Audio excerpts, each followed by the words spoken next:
আমার ছোটবেলা থেকে মনে হতো কি আমি লয়ার হব আর আমার বাবার বিচার করবো আমি বড় হয়ে। সেগুলো কেন করলো? আমি যখন জন্মাইছি আমার বাবা পুরো এলাকায় নাকি মিষ্টি বিলাইছে।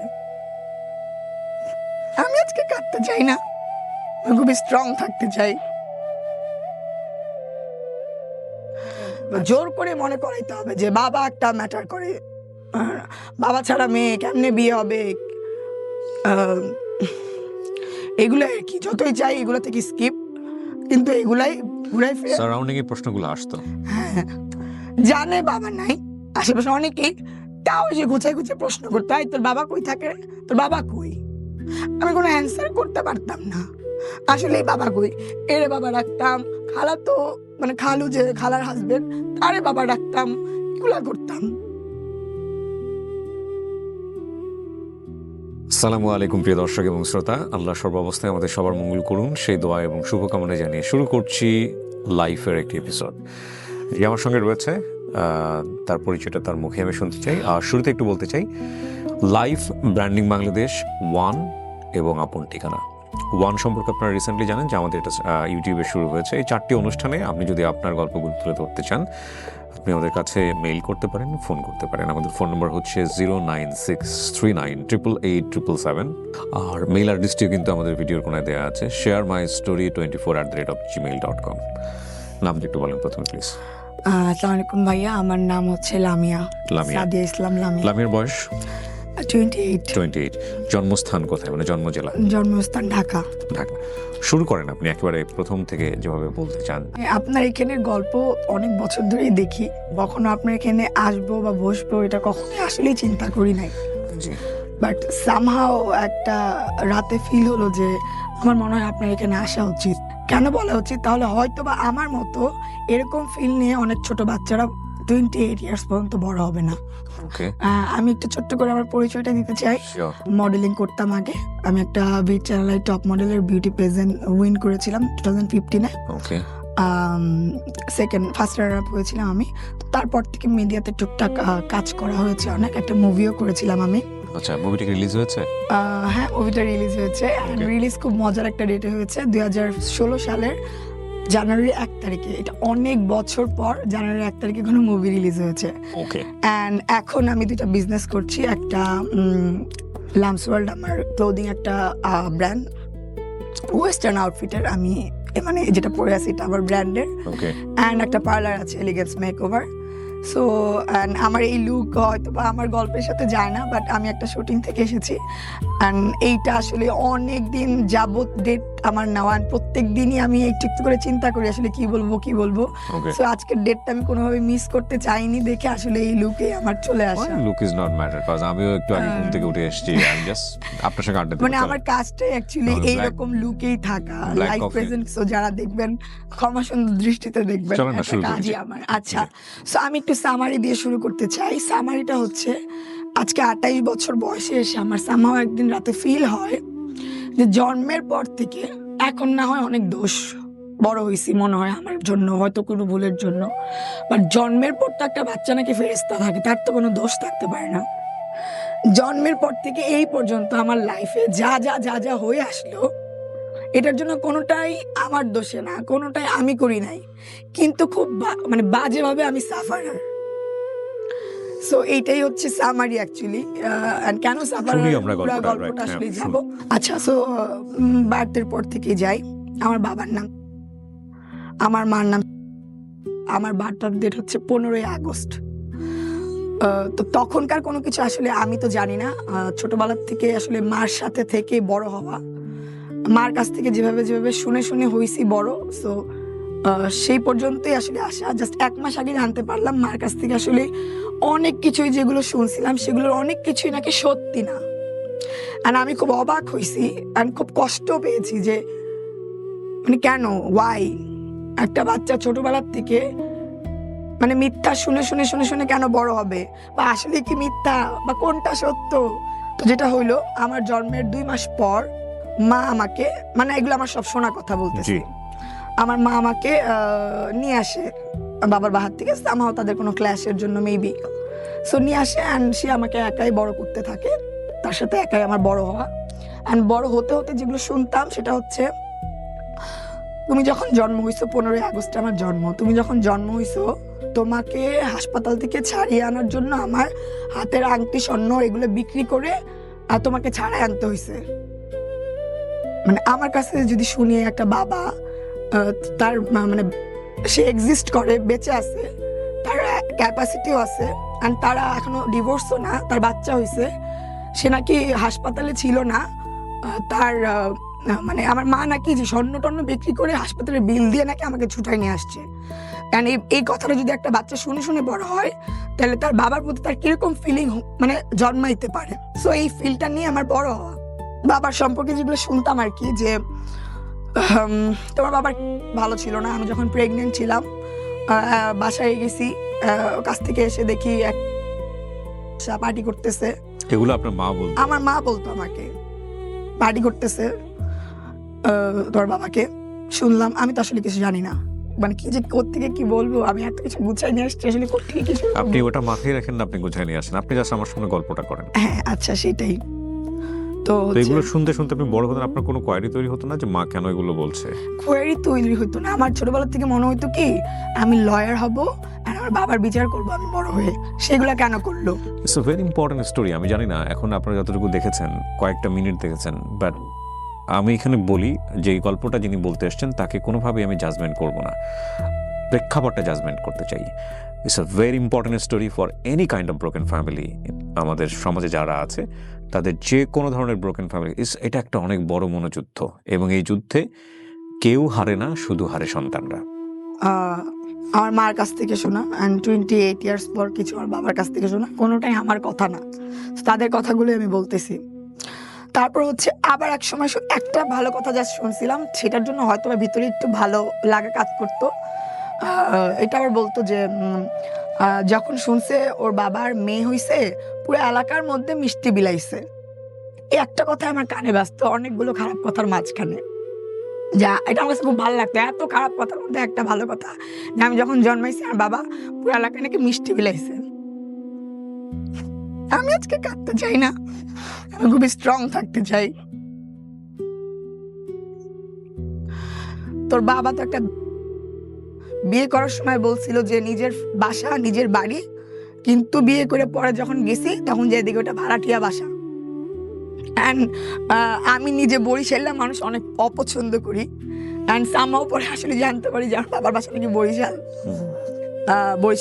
বরিশাল্লা মানুষজন সব খারাপ, এই সেই এরকম বেইমানি করছে আমার সাথে। তখন কোন ক্লাসে পড়েন? এগুলো না যখন আমার যেহেতু মনে আছে, কোন ক্লাস স্পেসিফিক বলতে পারবো না, যখন থেকে আমার মনে থাকার, যখন থেকে মেমোরি বিল্ড হচ্ছে তখন থেকে আসলে এগুলো শোনা। মানে হয় না আমি একটু স্কুলে পড়ি, হয়তো কোনো দুষ্টামি করি, এই কথাগুলো কখন শোনা হয়তো আমি কিছু করছি, তখন আমাকে খোঁচা মারার জন্য কোনো কিছু বলতো বা কথা শোনানোর জন্য কোনো কিছু বলতো, এগুলো হচ্ছে বলা। এমন না যে আয় মা তোর সাথে বাবার ব্যাপার শেয়ার করি, এগুলো না তো। আর আমার মার নাকি খুব ভালো একটা ক্যারিয়ার হতে পারতো যখন ফার্স্ট প্রেগনেন্ট, 5 মান্থস পর্যন্ত তো বোঝা যায় না যে সে প্রেগনেন্ট কিনা। তো আমার বাবা নাকি বাবাকে কাস্টিং করতো না, মাকে নাকি কাস্টিং করতো। এর জন্য বাবা নাকি যে বলতো ওকে নিচ্ছেন কেন, ও তো প্রেগনেন্ট, ও তো সেটা গিয়ে বমি করবে, ওরা তো নিতে পারবে না, তো কাজ করতে পারবে না, এগুলো বলে বলে নাকি আমার মার কাজ নাকি নষ্ট করতো। আপনার মার রোল কি ছিল, মানে বাবা কি রোল, কি ধরনের সিনেমাতে কাজ করতো? সিনেমাতে হিরো হিরোইন বলতে প্যারালাল ক্যারেক্টার হইতো তখন অনেক, ওই টাইপের ক্যারেক্টার করেছে। আমি নিজেও দেখেছি কিছু মুভি, আর বাবার দেখি নাই, মার দেখেছি 80s 90s এর। হ্যাঁ, ওনাদের সময় নায়ক নায়িকা কারা ছিলেন? জাস্ট শাবনুরা তখন আসছে মনে হয় নিউ। ওকে, তো অনেক পুরনো। শাবনুরা জাস্ট ক্লাস 5-6 এ যখন পড়ি, একদিন কিভাবে যেন একটা বাবার সাথে দেখা করার ব্যাপার হইলো, আমার মনে নেই ব্যাপার কেন হইলো অ্যাকচুয়ালি। মাই নিয়ে গেল, দেখা করলো একটা মার্কেটে। বাবা আমাকে আবার একটা স্বর্ণের চেন কিনে দিল। আমার বাবার একটা ফটো, কি বলে ওটাকে, স্টুডিও থাকে যে ছবি তোলার, ওইটা একটা হোটেল ছিল। সো আগে আমাকে স্টুডিওর ওখানে নিয়ে গেল, বাবা মেয়ে খুব সুন্দর ছবি তুললাম। তখন আমার মধ্যে খারাপ ভালো মানে অপছন্দ ওই ব্যাপারটা তখন ওইভাবে নাই, জাস্ট শুনছি, এখন আসছি, এখন আদর করতেছে, এখন ভালো লাগতেছে। বাবা তখন আসছে কোথাও থেকে? আসছে না কোথাও থেকে, উনি ঢাকাতেই থাকতো, মানে মাঝে মাঝে আসতো, কোনো জীবনও আসতো না। ওই দিনই হঠাৎ করে ওনারা কিভাবে প্ল্যান করে দেখা করছে আমি জানি না। আমি আপনার বাবা এবং মা দুজনেই দেখা করেছে? হ্যাঁ আচ্ছা, ওকে ফাইন। হ্যাঁ, আমার মা বাবার সাথে দেখা করার জন্য নিয়ে গেল একদিন, এটা আমার মনে আছে, এর আগের হিস্টোরি আসলে আমার মনে নাই, ওকে, ওইটাই মনে আছে, ওইটাই বলি। একটা মার্কেটে দেখা হলো, সে আমাকে একটা চেন কিনে দিল, খুব আদর, এরকম আদর আমি তো কখনো পাই নাই। ছবি তুললাম, এভাবে দৌড়ে দৌড়ে ছবি তোলা, অ্যান্ড ভালো লাগার বিষয় যেটা তখন ক্রিয়েট হইলো আমার তার প্রতি একটা, যে তার চেহারার সাথে আমার চেহারার অনেক মিল, একদম মানে এই চেহারা মিলের থেকে একটা কথা মনে আসছে যে একটা টাইমে নাকি আমার বাবা বলছে যে ও তা আমার বাচ্চা না, আমার মা আমারে বলছিল আর কি, হ্যাঁ এরকম বলছিল, মানে কি বলে দায়িত্ব এড়ানোর জন্য, এটা তো আমার বাচ্চা না, আল্লাহ দেখ তোর একদম তোর চেহারাটা বানিয়েছে তোর বাবার মতো, অস্বীকার করলেও কোনো মানে নাই যে মানে সুযোগ নাই যে এটা হওয়ার, চেহারাটা অবিকল তোর বাবার মতো হয়েছে। মানে এগুলো কোথা থেকে কখন কি যে আম্মা আমারে বলতো, আসলে আমার এখন মনে হয় যে কেন আসলেই শুনতাম খালি। তারপর দেখলাম আসলে আমার বাবার চেহারা পুরো আমার মতো, আমার ঠোঁট, চোখ, কপাল বড় এরকম। আমার কাছে ভালোই লাগলো, আচ্ছা ঠিক আছে, একটা ফাদার ফিগার আমার সাথে, ছোট আমি, সবকিছু ভালোই লাগতেছিল, অত কিছু তখন বুঝি না, জানি না। অ্যান্ড আমার বাবার একটা বিষয় কি, উনি সবসময় আগে কি হয়েছিল ওইটা নিয়ে পড়ে থাকতো। তখন আমি ছোট, একটা ভালো এনভায়রনমেন্ট গেল, একটা সার্টেন টাইম পর আম্মার সাথে ওই আগের কোনো বিষয় নিয়ে খোঁচাখুচি কথাবার্তা, এইটা হয়েছিল সেটা হয়েছিল, একটা বাজে এনভায়রনমেন্ট ক্রিয়েট করার চেষ্টা করতো সে সব সময়। তো যাই হোক, একটা সার্টেন টাইম পর, আর আমার মা হ্যাভি লেভেলের বদমেজে দিয়েছি, তো তারপর আমরা চলে আসি, তারপর আবার মনে নাই, আবার সে হারাই গেল। আবার একদিন কোনো এক আমার বার্থডেতে দেখা, সেকেন্ড যেই দেখাটা হলো সেদিন আসলে আমি জানতে পারি যে আমার বার্থডে অ্যাকচুয়ালি 15ই আগস্ট, এর আগ পর্যন্ত আমি জানতাম না। আমার মা আসলে ওই বার্থডেটার ডে মনে রাখার মতো ওই টাইপের আসলে মা না। আপনি আপনার মাকে প্রশ্ন করতেন আমার বাবা কোথায়, আসে না কেন? আচ্ছা, ছোটবেলার থেকে বলতাম যে বাবা বিদেশ থাকে। আচ্ছা, বাবা বিদেশ থাকে, একটু যখন বুঝতে শিখলাম, একটু না আসলে অনেক বছর পর্যন্তই বলে আসছি বাবা বিদেশ থাকে। যখন আমি মানে এই চ্যানেলাইতেও কাজ করি তখনও বলতাম বাবা বিদেশ থাকে, বাট একটা টাইমে না বাবা বিদেশ থাকে কথাটা বলতে আর ভালো লাগতো না। একটা টাইমে বলছি যে বাবা মা একসাথে থাকে না, একটা টাইমে এটাও বলছি বাবা মারা গেছে। যখন ফিল হইতো যে আরে বাবা থাইকাও এমন একটা মেয়ে, সে নাকি এক্সিস্ট করে, সে আসেই না, আমার দেখাই করে না, মানে এগুলা কেন বলতাম, আশেপাশে মানুষজন ওর মতো একটা মেয়ে থাকতে তো বাবা কিভাবে খবর না নিয়ে পারে, আশেপাশে কিছু মানুষ থাকে না, খুব কষ্ট দিত ব্যাপারটা। তাহলে ভাই নাই, ওইটাই বলতাম, মানে এরকম 3টা ব্যাপারে আমার বলা হয়েছে। মাকে প্রশ্ন করতেন কিনা কখনো যে মা বাবা আসে না কেন, বা তোমাদের মধ্যে আসলে না, মাকে প্রশ্ন করার মতো এরকম কোনো ব্যাপারই হয় নাই, কারণ আমার মা যেগুলো বলছে ওগুলো আমি বিশ্বাস করে আমি মাঝে বাবাকে হেট করতাম। এন্ড ওই যে বললাম আমি লয়ার হইতে চাইতাম, বাবার এই ব্যাপারগুলো আমি দেখবো কেন করছিল, বাজে কথা শুনে শুনেই বড় হয়েছি, আমি জাস্ট তার হেটই করতাম। ওইখানেও কথাবার্তা ভালোই টুকটাক সময় হালকা ছিল, আবার সেম থিং, অতীতের কোনো কাহিনী নিয়ে তাদের মধ্যে ক্ল্যাশ। আমি তো মানে কি হচ্ছে আসলে বুঝি না, আবার বুঝতেছি যে ভালো কিছু হচ্ছে না, হট টক হচ্ছে, ক্ল্যাশ, আবার চলে আসলাম। এই হচ্ছে 2বার দেখা। ওই বাবা ওই যে মিষ্টি বিলাই ছিল, আর ওই যে আমার জন্ম ডেট তার কাছ থেকে জানছি থেকে না, আমি না আবার ভাইয়া খুব অল্পতে খুব বেশি খুশি হই। তো ওইটার জন্য তার প্রতি কেন জানি একটা ভালো লাগার, দেখতে একরকম, আর আমার বোনদের সবার বাবা আছে, ফ্রেন্ডের বাবা আছে, এই ব্যাপারটা আমাকে খুব কষ্ট দিত যে উনি তো এক্সিস্ট করে, আমি কেন এই আদরটা পাচ্ছি না। অ্যান্ড সামহাও আমি যখন যাই তখন দেখতে পারি আর কি যে তার আরেকটা যে বিয়ে করছে ওইখানেও একটা বাচ্চার সাথে তার খুব ভালো সম্পর্ক, তাহলে আমি এটার থেকে কেন বাইরে, যখন একটু এরকম ফিল আর কি হয় ভিতরে তখন। তো সেটার থেকে যেটা হলো, একবার আমি নিজের থেকে কখনো বলিনি যে আমি বাবার সাথে দেখা করতে যাবো, কখনোই না। আমার নানি আমার জন্য একটা ব্লেসিং ছিল, উনি যতদিন বেঁচে ছিল আমার মানে কোনো সময় ডাক্তার দেখাইতে হতো না, উনি ওই যে গাছ পাতা দোয়া দুরুদ পরে আমার সুস্থ থাকতাম। মা বাইরে থাকতো, ব্যবসা বাণিজ্য করতো, আমি নানির কাছে বড় হয়েছি, নানিকে আম্মা ডাকতাম। 2009 সালে আমার নানি মারা যায়, অ্যান্ড জাস্ট ওই 9 সালেই আমি বিশাল বড় একটা অ্যাক্সিডেন্ট করি আমার লাইফের, ভাতের মার গালতে গিয়ে পুরো এখানে ফালাই দিই, পুরো ভাসি লেভেলের বার্ন হই আমি। তো অনেকগুলো হাসপাতাল দৌড়াদৌড়ি করে, আমাকে অ্যাম্বুলেন্স নিয়ে কোনো হাসপাতালে নিতে চাচ্ছিল না, তো একটা হাসপাতালে জাস্ট মানে ভুল ইঞ্জেকশনও দিছে, তো যেটা করে আর কি ব্যান্ডেজ ট্যান্ডেজ করে বাসায় নিয়ে আসছে। আর পরের দিন কেন জানি আমি হঠাৎ করে বলে বসছি আমি না বাবার কাছে যাব, আমার বাবার কাছে যেতে ইচ্ছা করতেছে, আমি জানি না কোন ফিল থেকে বলছি। আম্মা ব্যাপারটা হ্যাপেন করাইলো, যাইতে চাইছে, জীবনে বলে নাই ঠিক আছে যাই। তো গেলাম, বাবা তখন হচ্ছে শ্যামলীর ওদিকে থাকে, ওনার থার্ড ওয়াইফ নিয়ে। অ্যান্ড মেয়েটা দেখতে সুন্দর, ইয়ং অনেক, মানে আগের মানে সেকেন্ড ঘরের যে বাচ্চা সেই বাচ্চা সহ থার্ড ওয়াইফ নিয়ে থাকে। আর প্রথম ঘরের বাচ্চা পুরা হয়ে প্রথম বউ নিয়ে বাসায় হাজির হয়েছে।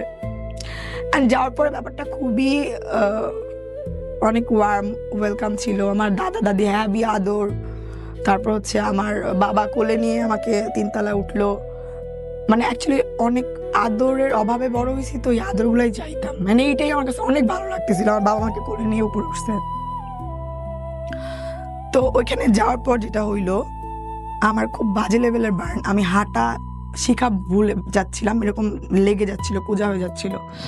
তো ওইখানে যাওয়ার পর যেটা হলো, আমার বাবা আমাকে ওই যে কি বলে বার্ন ইউনিট, যেটা এখন অনেক সুন্দর, ওটা তখন অনেক সুন্দর ছিল না, ওইখানে নিয়ে যাচ্ছিল। হয়তো একটু প্রবলেম হচ্ছে এগুলা নিয়ে, ওইটাও আমার ভালো লাগতেছিল না। আমার মনে হচ্ছে আমি কি ডিস্টার্বিং হইলাম এখানে, বা আমার মা নিয়ে কোনো ইস্যু হচ্ছে বা কিছু। মানে আদর পাচ্ছি ঠিকই, আবার এনভায়রনমেন্টটাও কেমন জানি একটা। তখন তো একটু বুঝি, 9-এ পড়ি বেবি, হ্যাঁ 9-ই মনে হয় পড়ি। তো ওই যে ওইখান থেকে 2বার যাওয়া হয় আমার ঢাকা মেডিকেলে। তো আমার মা যেটা করে আর কি, এটা আসলে ওনার সাথে জিদ বা আমার সামহাও মনে হচ্ছিল কিনা যে আমার মেয়েকে সেই ডাক্তার বা আমার মেয়েকে না এসে আমার মেয়েকে নিয়ে নেওয়ার কোনো ট্রাই করতেছে কিনা, তাহলে আমি এর থেকে এখন বেস্ট হসপিটালে নিব বা কিছু, আমি আসলে জানি না কেন কি। তো যেটা হলো যে আমার চিকিৎসা অ্যাকচুয়ালি ভালো হচ্ছিল না এখানে। আমার মা শত হলো, মা তো ছোটবেলার থেকে বড় করছে, অতটুকু কষ্ট তো একটা মা দেখতে পারে না। তো মা যেটা বললো যে না, ঢাকা হাসপাতালে ওর চিকিৎসা ভালো হচ্ছে না, একটা সিটি হাসপাতাল ছিল, ওটা খুব ভালো ছিল ট্রিটমেন্ট, ওইটাতে নিয়ে যাই। তো বাবা বললো ওনার সামর্থ্য নাই ওই জায়গায় নিয়ে যাওয়ার, ওনার সামর্থ্য ওইখানেই, ওইখানেই মানে থাকে না একটু ঘাটতারা স্বভাবের, যেটা বলবে সেটাই, ওইটা না মানলে মানে না মানলে নাই, ব্যাপারটা এরকম। তো যেটা হইলো, আমার মা ওইখান থেকে আমরা বের হয়ে আসলাম, আমরা সিটি হাসপাতাল গেলাম, ভর্তি থাকলাম ওই জায়গায় প্রায় অনেক দিন। অ্যান্ড তখন ভালোই বুঝি আমি, বাবা প্রত্যেক দিন ওই মহিলাকে নিয়ে, ওই মহিলা কেন বললাম, মানে ওনার ওই থার্ড ওয়াইফকে নিয়ে আসতেন আমার এখানে দেখা করতে। প্রতিদিন সন্ধ্যার দিকে তারা বের হইতো ঘুরতে ফিরতে আর কি, অ্যান্ড আমাকে আমার সাথে দেখা করতে আসতো, দেখতে আসতো আর কি। বাট কোনো ফাইন্যান্সিয়ালি সাপোর্ট সে আর আমার মাকে করে নাই। কেন? ওইখান থেকে এখানে শিফট করা হইলো। তখন পর্যন্ত আপনার মার সঙ্গে কি আপনার বাবার ডিভোর্স হয়ে গেছে? ডিভোর্স হয়ে গেছে, বাট আমি জানতাম না, এখন জানি। আমি জানতাম যে না, তারা আলাদা থাকে, আমি অনেক বছর পর্যন্ত জানি তারা আলাদা থাকে। তো তারা আলাদা থাকলে সে বিয়ে করে কেমনে একটার পর একটা, মানে অলমোস্ট 3টা। ওকে, যাই হোক, হ্যাঁ তারপরে আসতো, হ্যাঁ আচ্ছা। সো ওই তো এরকম দেখতে আসতো, আশেপাশে মানুষজন বিরক্ত হইতো, এরকম পারফিউম বলতো আর খোঁচাইতো, একে বাবা কাকে নিয়ে আসে এরকম, তো লাউড পারফিউম দিয়ে হাসপাতালে আসে কেন? আমি তো একটু বুঝি, তখন ব্যাপারগুলো আমার কাছে ভালো লাগতেছিল না। যাই হোক, এরকম আসতো, জাস্ট দেখা দেখে চলে যেত। আমার কাছে মনে হতো দোষ ফুরাইতো আর কি। তখন আমার কাছে ফিল হচ্ছিল, এতদিন শুনছি এখন দেখতেছি, তো এখন ফিল হচ্ছে যে না, ব্যাপারটা আসলে কেমন জানি, ইটস ওকে। তা আমার চিকিৎসা শেষ সিটি হাসপাতালে, ওইখান থেকে আমরা বাসায় চলে যাব। তো সেই দিন আমার ফিল হয় যে না, আমার তার আগ পর্যন্ত মনে হচ্ছিল যে দেখি বাবার সাথে একটু থাকা ট্রাই করি, আদর তো পাই নাই, এখন একটু বড় হয়েছে, দেখি এখন একটু আদর পাই কিনা। তখন কেন জানি মনে হচ্ছে না, দরকার নেই আদরের। আবার মনে হচ্ছে ওই ফ্যামিলিতে হয়তো বা আমরা ব্যাড বাস হয়ে যাচ্ছি, ইটস ওকে, যেরকম ছিলাম ওরকমই থাকি। সো আমার মা, আমি ওনাকে না জানিয়ে সিটি হাসপাতাল থেকে আমরা আমাদের ব্যাক টু বাসায়, এইটা তার অনেক মাইন্ডে লাগছে, তাকে না জানিয়ে কেন আমরা বাসায় চলে গেলাম। ওই যে আশা এরপর আর কখনো দেখা হয়নি, আমি চেষ্টাও করি নাই। আর তখনই আমার জাস্ট ভিতর থেকে ফিল আসতো যে না, ওই ভালো লাগার ফিলটাই চলে গেছে। কারণ তখন তো আমি বুঝছি, আরো অনেক কাহিনী বললাম নাকি। বাবার সাথে যখন টুকটাক দেখা হতো না, আমি ছোট মানুষ, আমার বলতো শোনো মা, তোমাকে যখন তোমার মা নিয়ে আসলো, আমার অবজেকশন ছিল তা আপনি আমাকে খুঁজে বের করেন নাই কেন, আপনি তো বেঁচে ছিলেন। বলে আমি খুঁজে বের করি নাই, তোমার মা আমাকে না জানে হঠাৎ করে বাহার থেকে চলে আসছে। অ্যান্ড তোমরা যে বাসায় থাকতা নানুর বাসায়, সেখানেও তোমরা নাই, কোন জায়গায় যেন বাসা নিয়ে চলে গেছে। আমি একটা রিক্সা ভাড়া করছি, সারা দিন একটা এরিয়া ঘুরছি। তারপর একদিন একটা বাসায়, মানে সেই দিনই একটা বাসায় তোমার জামা কাপড় জালনায় লাড়া দেখে মনে হয়েছে যে এটা মনে হয় তোমাদের বাসা। সো আমি বাসায় গেছি, তোমাকে দেখছি, তোমাকে দেখতে গিয়ে তোমার মা আমাকে জেলের ভাত খাওয়াইছে। ওকে, এটা আপনি ক্লাস 9-এই জানেন? না, এটা হচ্ছে ওই যে ওই আগে যে এটা মিস করে গেছিলাম, যে আগে যে 2-1 বার দেখা হয়েছিল না, ওই সময়টাতে বলেছে? ওই সময়টা ও বলতাম না, খালি আগের বিষয় নিয়ে টানতো। তখন যাওয়ার পর এর জন্য তার প্রতি ওই যে দেখা করার যে একটা ফিল আসছিল মেবি এগুলার থেকে, যে আম্মা কেন এরকম করছিল, আমাকে তো সে খুঁজতে গেছিল, কি একটা সিনেমাটিক ব্যাপার না। সো আপনারা একদম সিম্প্যাথি গ্রো করেছে। হ্যাঁ, যে আমার বাবা সে আমাকে তাকে উইদাউট নোটিস আমাকে নিয়ে আসছে, এন্ড সে একটা এরিয়া খুঁজে খুঁজে খুঁজে খুঁজে বারান্দায় কাপড় ডেকে বের করছে যে তার মেয়ে কোন বাসায় থাকে, এন্ড সেই মেয়েকে দেখতে গেছে দুধ টুধ নিয়ে নাকি, এন্ড তার জন্য নাকি তার জেল খাটতে হয়েছে। এটা তার লাইফের একটা দাগ হয়ে গেছে, মেয়ে দেখতে গিয়ে জেল কেন খাটতে হইলো। সো এই হচ্ছে ছোটবেলার বাবাকে নিয়ে শুনে শুনে শুনে শুনে এই ঘটনা শোনার পরে কি আপনি আপনার মাকে প্রশ্ন করেছেন যে আমার বাবা এরকম ঘটনা এসেছিল, তুমি তাকে জেলে দিয়েছো বা এরকম কোনো কিছু? না, মাকে কখনো কোশ্চেনটা করেন? আমার মাকেই আমি বিশ্বাস করতাম, যে আমার মা তো বলছে পার্টি করছেন, খারাপ ছিল। আমার একটা বিষয় অনেক কষ্ট লাগতো, আমার মা কেন আপনি বেঁচে থাকতে স্বর্ণের আংটি দিয়ে তারপর আমাকে ছাড়াই আনতে হবে, মানে এগুলো আপনি আমি বিশ্বাস করেছিলাম এগুলা। মানে আমার প্রশ্নটা এটাই, মানে সিচুয়েশন নিয়ে আমি কোনো মন্তব্য করতে চাই না, বাট ধরেন ইম্পর্টেন্ট পয়েন্ট আমি বারবারই বলছি, ডোন্ট জাজ হার, ওনাকে জাজ করবেন না। অনেক ব্রোকেন ফ্যামিলির গল্প আজকের এই লামিয়ার গল্প, যেখানে সন্তান বড় হয়, ওই সন্তানকে যেভাবে বড় করা হয় উনি সেই বিলিভ নিয়েই বড় হন, এবং এগুলো নিয়ে প্রশ্ন করার থাকে না। আমি আবারও বিনয়ের সাথে বলতে চাই যে আমাদের দেশের সাইকিয়াট্রিস্ট যারা আছেন বা মনোজাগতিক বিষয় নিয়ে যে ধরনের ভ্লগিং হয়, সেই জায়গাগুলোতে আমরা এই কঠিনতম বিষয়গুলো কেন জানি অ্যাড্রেস করি না, এবং আমাদের এই বিষয়গুলো অ্যাড্রেস করা উচিত। আজকের এই গল্পটা খুব সেন্সিটিভ একটা স্টোরি, আমরা কাউকে কোনো কোশ্চেন করতে চাই না, কাউকে কোনো জাজমেন্ট নিতে চাই না, কে ভালো কে মন্দ সেটা নিয়ে প্রশ্নও করতে চাই না, কে রাইট ছিল কে রং ছিল সেটাও প্রশ্ন করতে চাই না। কিন্তু উনি প্রথমে একটা প্রশ্ন ছুড়ে দিয়ে আজকের এই স্টোরিটা বলেছেন, সেটা হচ্ছে আমার জীবনটা এমন হলো কেন। এই জায়গাটায় কোনো পরিবর্তন আনা যায় কি না, ব্রডার সেন্সে আমরা এটা নিয়ে কথা বলতে চাই। আমরা ওনার মা কি করেছে ওনার সঙ্গে, ওনার বাবা ওনার সঙ্গে কি করেছে, বাবা রাইট নাকি মা রাইট, আমি জানি বেশিরভাগ গল্প যারা শুনতেছেন তারা এই বয়ানটাই দিতে আসবেন এখানে। আমাদের গল্পের বয়ানের জায়গাটা ওটা না। আমরা বলতে চাই যে একটা ব্রোকেন ফ্যামিলিতে একটা সন্তান যেভাবে বড় হচ্ছে, সেই বড় হওয়াটাকে আমাদের সোসাইটি জায়গা থেকে চ্যালেঞ্জ করা উচিত কিনা, আমাদের এই গল্পটা মূলত সেজন্যই, এবং এখানে ম্যাক্সিমাম বিষয়ই মনোজাগতিক।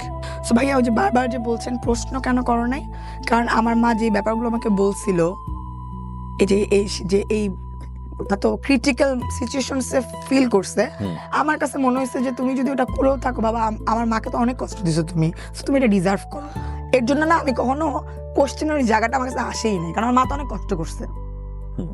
সো এটা এখন মানে মনে হইলো, এর জন্য বললাম যে কেন আসলে কোশ্চেন আমি কেন করিনি, ওটা আমার মধ্যেই মনে হইতো যে আমার মারে তো অনেক কষ্ট তুমি দিছো, তো কি হয়েছে তুমি খুঁজছো, অ্যান্ড সামহাও খুঁজে পড়ে কি হয়েছে, আমি তো সেই একাই বড় হয়েছি, যে এরকম কি বলে জেলখানা খাটলো বাচ্চা দেখতে গিয়ে।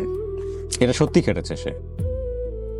হ্যাঁ কেটেছে। ওকে, যেহেতু বাচ্চা দেখতে গিয়ে সত্যি জেলে গেছে? হ্যাঁ সত্যি জেলে গেছে। আচ্ছা, সো যেটা হইলো আমার বাবার তখন নাকি অনেক, এই জন্য আপনার সঙ্গে স্যার পরবর্তীতে যোগাযোগ করেনি, এটাই তার অ্যান্সার? হ্যাঁ, আরো কিছু কাহিনী আছে বলি। এটার পর যখন সে বের হয়, অনেক কষ্ট করে বের হয়, অনেক টাকা পয়সা নাকি খরচ হয় বের হওয়ার জন্য, অ্যান্ড সে বের হয়ে একটা নেয় যে এবার আমার মার একটা ক্ষতি করবে, সে হয়তো মেরেই ফেলতে পারে।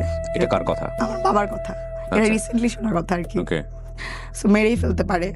তো আমার মা নাকি আবার 2 দিন পরে গিয়ে মানে ওই স্টুডিও যেটা ছিল ওইখানে গিয়ে নাকি পা ধরে বসছে যে শোনো আমি যেটা করছি আমি নিজের থেকে করি না, আমাকে এটা করানো হয়েছে, আমাকে মাফ করে দিও।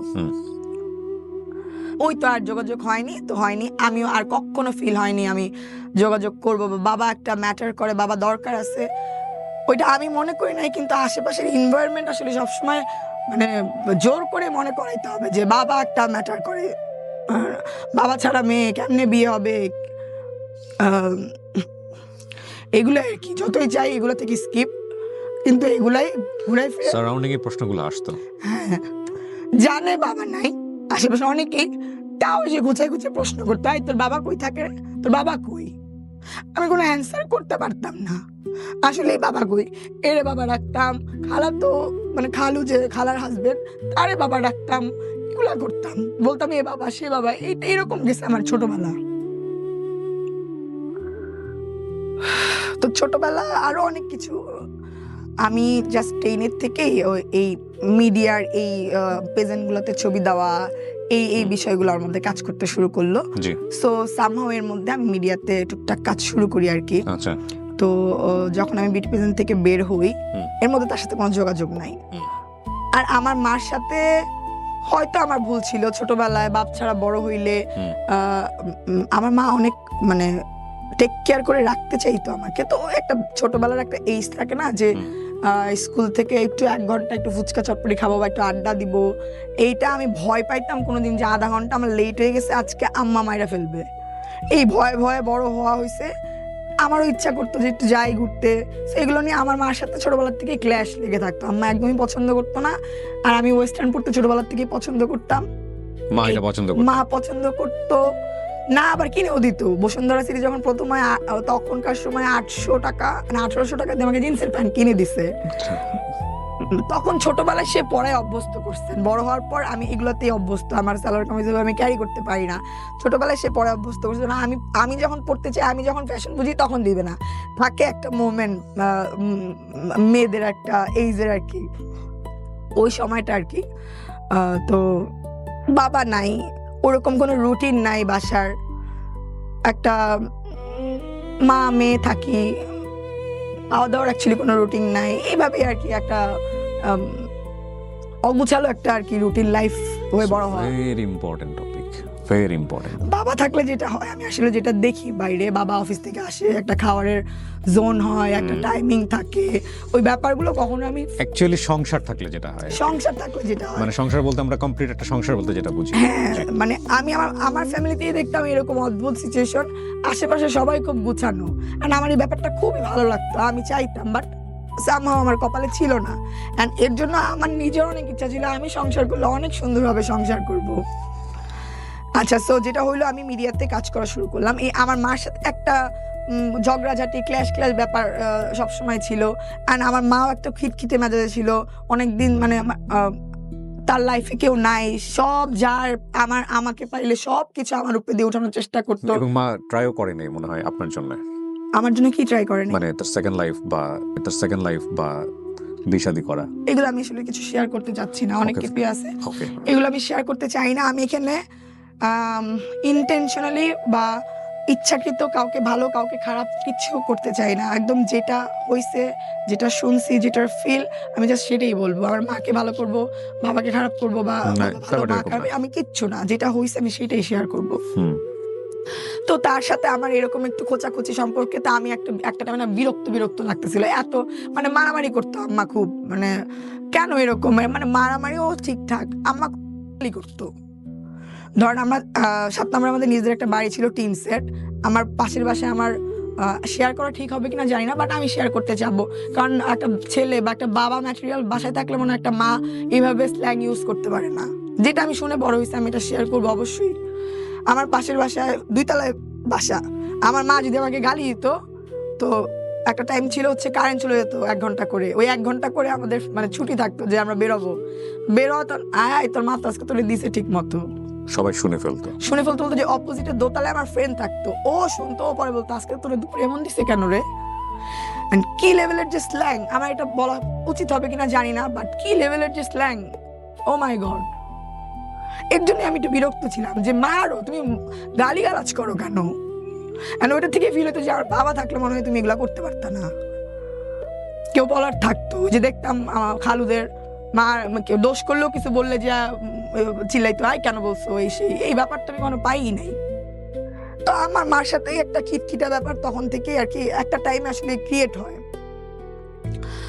আচ্ছা, সো একটা টাইমে আমি মুভি যখন করি, আমি ভালো ইনকাম শুরু করি, আমি ছোটবেলার থেকে আসলে টুকটাক ইনকাম শুরু করি। তো আমার কেন জানি মনে হইলো আমি ভালো ইনকাম তখন করতেছি, ভালোই কি বলে ফ্যামিলিতে দিচ্ছি, মনে হচ্ছে যা মানে জিদ করি যে আব্বুর সাথে যেয়ে থাকবো এখন। ওকে জিদ থেকে হয়তো আম্মুকে দেখাবো এখন, আমি এত কিছু করে এই করি, তুমি এমন করো কেন আমার সাথে, আমি বাবার সাথে যেয়ে থাকবো। সামহাও আমি নাম্বার ম্যানেজ করি, তাকে ফোন দেই, একটা চাইনিজ ওই শ্যামলির ওইখানেই লাঞ্চে দেখা করি আমরা। আর আমার সন্ধ্যায় অথবা কোনো কাজ ছিল, আমি একটু তাড়াহুড়াতেও ছিলাম, আর শেয়ার করলাম যে আম্মা এরকম করে, আমি খুব বিরক্ত, বাট আমি আলাদা বাসা নিতে চাই, কিন্তু আমি তো একা একা থাইকা অভ্যস্ত না, সবসময় তো মার সাথে থাকছি, আমি কার সাথে থাকবো, তাহলে চলো তুমি আমি মিলে থাকি। মানে মানে এটা কেন করছে আমি জানি না, তার সাথে তো ওই বন্ডিংও আমার না, বাট আমি আবার খুব সহজে মিশতে পারি। ওই না যে বলতেছিলাম হ্যাঁ চলো যে থাকে, আমার অনেক জ্বালাইছে, তোমার জ্বালাইছিল তো টুকটাক আব্বুর কাছে শুনছি না, তো হ্যাঁ জ্বালাইছিল ঠিকই ছিল, চলো এখন আমরা একসাথে থাকি। তো সামহাও আমার মনে নাই তার কাছ থেকে তখন পজিটিভ ওই রকম কোনো অ্যান্সার মেবি আমি পাই নাই।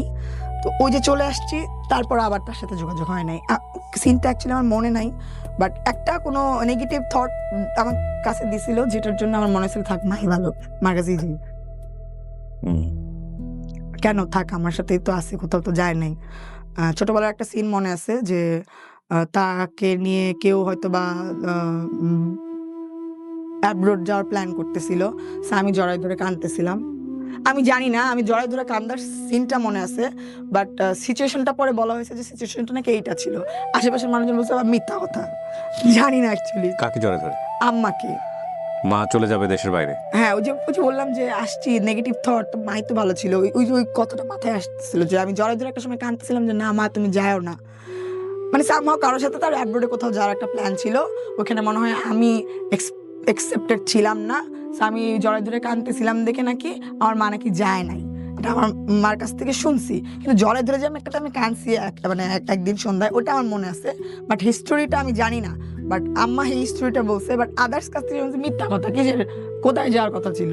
তো ওই তো ব্যাক টু প্যাভিলিয়ন, আমার মা টুকটাক কাজকর্ম করা,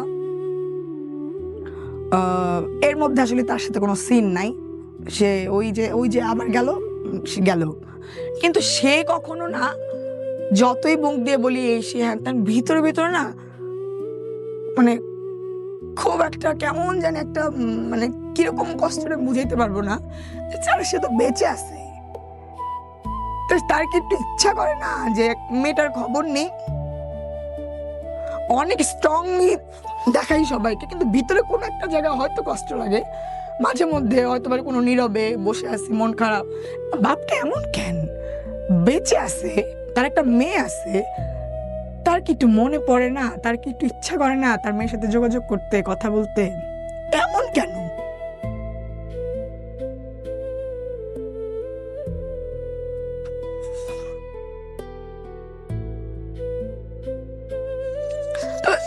আমি তাকে নিয়ে আমার ভালো কোনো থটস আর নাই। ওই যে হাসপাতাল থেকে যাওয়ার পর তো ব্যাড থটস নিয়ে গেছি, ওই সেকেন্ড যখন থাকার প্ল্যানে আসলাম তখনও ব্যাড থটস নিয়ে গেছি, তো তার জন্য আর কোনো ভালো কিছু আসলে আর ভিতরে নাই। আমার মা যা বলছিল তো তা তো আসেই অ্যাডেড, অ্যান্ড বড় হওয়ার পর আমি যেভাবে জাজমেন্ট করছি যে আম্মার কাছ থেকে এতদিন শুনছি, অ্যান্ড আমি বড় হওয়ার পর এটা ফিল পাইছি, সো সবই রাইট। বাদ এই চ্যাপ্টার, মা আছে, মারে নিয়ে থাকতে থাকি। ইন দ্য মিন টাইম যেটা বলতেছিলাম যে আমি ভিট চ্যানেলে টপ মডেলের ফার্স্ট রানার ছিলাম, ওইটার একটা গ্র্যান্ড ফিনালে হয়, সো ওইটার যে কোরিওগ্রাফার ছিল Tanzil Alam, Eagles dance company, তার সাথে আমার একটা ইন্টিমেসি হয়, ওখান থেকে একটু প্রেম, সো প্রেম করে মানে মিডিয়ার থেকে একটা বিয়ের পর আমি প্রথম 31st নাইট পালন করছি, ব্যাপারটাই অন্যরকম আমার কাছে লাগতেছিল। সো বাবা কি হয়েছে, মা কি হয়েছে, কোনো কিছুই আমি আর ওই ব্যাপারটা আস্তে আস্তে ভুলেই যাচ্ছিলাম। বাট আপনার বিয়ের আগে কি মানে লাইক আপনার স্পাউস সে কি আপনার পাস্ট জানতো, যে সব কিছু জেনে শুনে শেয়ারিং এর ব্যাপারটা তো ইম্পর্টেন্ট, না যেটা ফার্স্ট দেখায় যখন ফার্স্ট কথাবার্তা, বাবা কই থাকে, বিদেশ থাকে, বললাম যে ওই পর্যন্ত বিদেশ থাকে, বলতাম বিদেশ থাকে, ওটাই বলছিলাম। বাট যখন বিয়ের ব্যাপারগুলো ফাইনাল হচ্ছিল তখন বলছি, শেয়ার করছি আমি যে এই কিন্তু ইস্যু। এটা কি কোনো ম্যাটার করেছে তার কাছে? না, তার কাছে কোনো ম্যাটার করে না এটা। ওকে, আমাদের বিয়ের স্টোরিও অনেক মানে সিনেম্যাটিক স্টোরি, ওটা সেটা কি আপনার ফ্যামিলি থেকে সাপোর্ট ছিল, লাইক বাবার? না, আমার ফ্যামিলি থেকে, বাবা তো নাই সিনে, ওকে, আমার ফ্যামিলির সাপোর্ট ছিল না, আমার যুদ্ধ করে আমার বিয়ে করতে হয়েছে। আমার মনে হয়েছে, এটা কেন মনে হয়েছে, ওই যে আশেপাশে প্রতিবেশী যারা ছিল তারা বলতো তোর মার জন্য তো তোর কোনো ভালো করে বিয়ে হবে না রে, কেমনে কি করবি, তুই একটা ভালো প্রেম করে নিজের বিয়ের ব্যাপারটা ক্রিয়েট করিস। এগুলো শুনতাম আমি, সত্যি কথা, পাশের বাসার যদি দেখে তাহলে বুঝবে যে হ্যাঁ একটা সময় বলছিলাম। অ্যান্ড বিয়ের পরেও একটা কমেন্টস পাইছি, লামিয়া তোর মা একলা হইলেও দূরের থেকে যতটুকু পারবি সাপোর্ট করবি। আমি জানি না এটা বলা ঠিক হবে কিনা, বাট আমি যেটা শুনছি আমি এটা বলতে চাই। দূরের থেকে, যেহেতু তোর মা একা তোর সাথে নিয়ে বড় হয়েছে, বাট দূরের থেকে যতটুকু পারবি হেল্প করিস, একসাথে নিয়ে কিন্তু আবার থাকার চিন্তা করিস না, তাহলে কিন্তু তোর সংসারটা টিকবে না রে। কারণ তারাও ওই যে তাদেরকে ছোটবেলা থেকে, মানে ছোটবেলা বলতে কি একদম থাকে না, অনেক বছর ধরে একসাথে ছোট বড় হওয়া, সামনে বিয়ে হওয়া, অনেক কিছু দেখে আর কি তারা পাড়া প্রতিবেশী। তো ওই কথাটা আমার খুব কোট করছে যে মাকে নিয়ে থাকার প্ল্যান কিন্তু করো না, সংসার কিন্তু টিকবে না। এই কথা একটা প্রতিবেশী একটা মাকে নিয়ে একটা মেয়েকে মানে কেন বলবে? সংসারে আপনি মাকে নিয়ে থাকবেন এরকম মানে পরিকল্পনা? আমার মা যেহেতু একা, সারা জীবন তো আমি তার সাথে ছিলাম, এখন আমি বিয়ে হয়ে গেছি, শ্বশুর বাড়ি গেছি, সে তো একা থাকতেছে এখানে। এখন সামহাও যদি আমি মাকে নিয়ে থাকার প্ল্যান করি বা এরকম কোনো কথাবার্তা হচ্ছিল, এর জন্য পাশের বাসার এক আন্টি বলতেছিল, লামিয়া শোনো একটা বুদ্ধি দিই। এই আন্টিটাই ওই তো আগে বলছিল, তোর মা বা তোর বিয়ে শাদীর তো কোনো প্ল্যান নাই, কি করবে না করবে, তুই নিজে বুঝে ভালো দেখে একটা প্রেম করে বিয়ে করিস, বলতো এগুলো আর কি। সিঙ্গেল মাদার বড় হয়েছিস, একটা ভালো বিয়ে করতে হলে, ফ্যামিলিগত বিয়ে করতে হলে বাবার দরকার পড়ে, এই সেই। তো নিজেরটা নিজে বুঝে ভালো দেখে বিয়ে করিস, নিজেরটা নিজে বুঝে, এগুলো আর কি শুনতাম আর কি আমি ছোট তখন। তো বিয়ের পরে হচ্ছে যে ওইটা শুনলাম যে এরকম প্ল্যান কিন্তু করেছে, সংসার কিন্তু টিকবে না। তখন তো আমি অনেক কিছু বুঝি যে আমার মার তো একটা মানে একটা ক্যারেক্টার আছে একটু, তো আচ্ছা ঠিক আছে, একটু দূরত্ব বজায় রেখে ভালো সম্পর্ক মেনটেন করাই ভালো, কারণ আমার প্রিভিয়াস লাইফে তো তার সাথে আমার কাইকেচাল ছিলই। সো একটা সুন্দর ব্যাপারে আসি যেখানে কোনো প্রতিদিন গালিগালাজ নাই, ঠান্ডা এনভায়রনমেন্ট, শান্তি শান্তি একটা ব্যাপার, কোনো ঝগড়াঝাটি নাই। আল্লাহ সামহাও হয়তো চিন্তা করছিল জন্মের পর থেকে এত বছর কষ্ট করছিস, তোর কিছু একটা টাইম দেই একটু ভালো থাকার জন্য। ওই 4টা বছর খুব লাইফ আমার ভালো ছিল। সো আপনি বিয়ে শাদী করলেন এবং সংসার জীবন শুরু হলো, কিন্তু আমি যতটুকু জানি যে আপনার হাজবেন্ড এখন জেলে আছেন, সেটাও একটা গল্প, বিশাল বড় গল্প। এবং জেলে থেকে প্রায় 5 বছর যাবত জেলে, না তারও লম্বা সময় ধরে, অলমোস্ট 5 ইয়ার্স। আর এটা প্রথম আপনার মুখ থেকে বলছেন, হয়তো অনেকেই জানবে এই বিষয়টা, এটা কেউই জানতো না। নাম কি তার? তানজিল আলম। তানজিল আলম। উনি একজন কোরিওগ্রাফার। ইগলস ডান্স কোম্পানি, বাংলাদেশের স্বনামধন্য একটা ডান্স প্রতিষ্ঠান। সব মানে ধরেন একদম জ্যাকলিন ফার্নান্ডেজ যখন আসছিল ওদের কাজটাও আমরা করছি, নোরা ফাতেহি যে আসলো ওইটার কাজটাও আমরা করছি। সো ভালোই, ইটস ভেরি রিনাউন্ড ওয়ান। এবং ওনার লাস্ট রায় হয়েছে মৃত্যুদণ্ড। জি। সেটা একটা ডিফারেন্ট চ্যাপ্টার, এবং যেহেতু এটা একটা আইনের বিষয়, এই বিষয়গুলো নিয়ে আমরা ইনডিটেইলি হয়তো বা যাবো না, কিন্তু ওনার কোশ্চেন হচ্ছে যে আসলে ওনার অপরাধটা কি, রাইট? এই সংসার জীবনে মানে ওনার হাজবেন্ড যে অবস্থায় আছেন সেটার পেছনে ওনার কোনো হাত নাই, ওনার ছোটবেলায় বড় হওয়া যেটা সেটার পেছনে ওনার কোনো হাত নাই। Question is why she. আমিও বলতে চাই ওয়াই মি। ছোটবেলা থেকে শুনে শুনে বড় হই যে বড় আঙ্গুল থেকে পুরো আঙ্গুলটা বড়, তোর ভাগ্য অনেক বড়, কপালটা 5 আঙ্গুলে, তোর ভাগ্য অনেক ভালো। আর ভাগ্য না ভালো হয়েও ভাগ্যটা ভালো স্টে করে না, এটা আমার দোষ।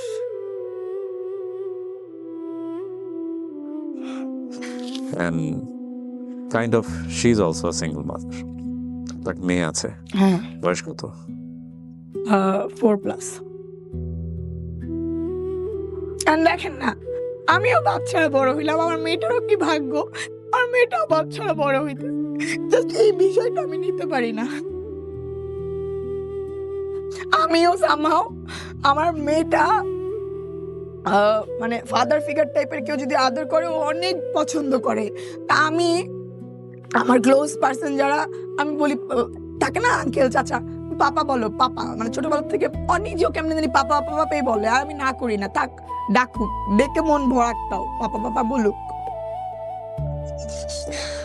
এটা হয়তো ওর বাবার কাছে ভালো নাও লাগতে পারে, বাট আমি ডাকতে পারিনি। আর বাচ্চা ডাকুক, তাও মন ভরে ডাকুক।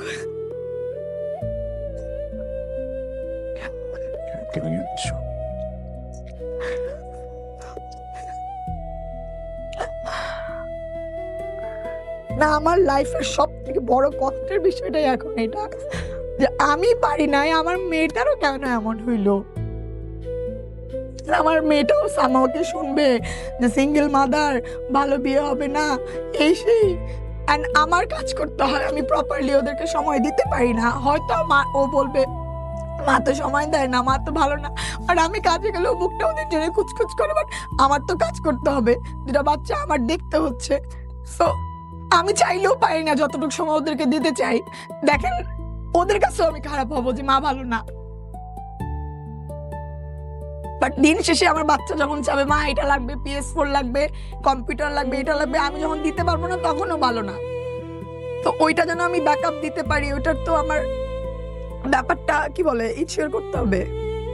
আমি চাই না যেহেতু বাপ ছাড়াই বড় হচ্ছে, ওদের অন্য কোনো কিছুর অভাব ওরা পাক। এখন যেটার জন্য ওরা এখন ছোট, একটা মানুষ আমি বিলিভ করি একটা সার্টেন টাইম পর্যন্ত আর্ন করতে পারে। সো আমি টুকটাক আর্ন করে একটু ব্যাকআপটা রেডি রাখি, তারপর ভাই সময় ঘোরা, কি কিনবি না কিনবি তখন সব যখন দিব তখন আর মাকে দোষ দিবি না। এটা আসলে আমার ফিল। আলোচনা সমালোচনা হয় না আপনার কাজ নিয়ে, আপনার লুক নিয়ে? অনেক হয়, অনেক হয়। আমি এখন আর কেয়ার করি না অ্যাকচুয়ালি।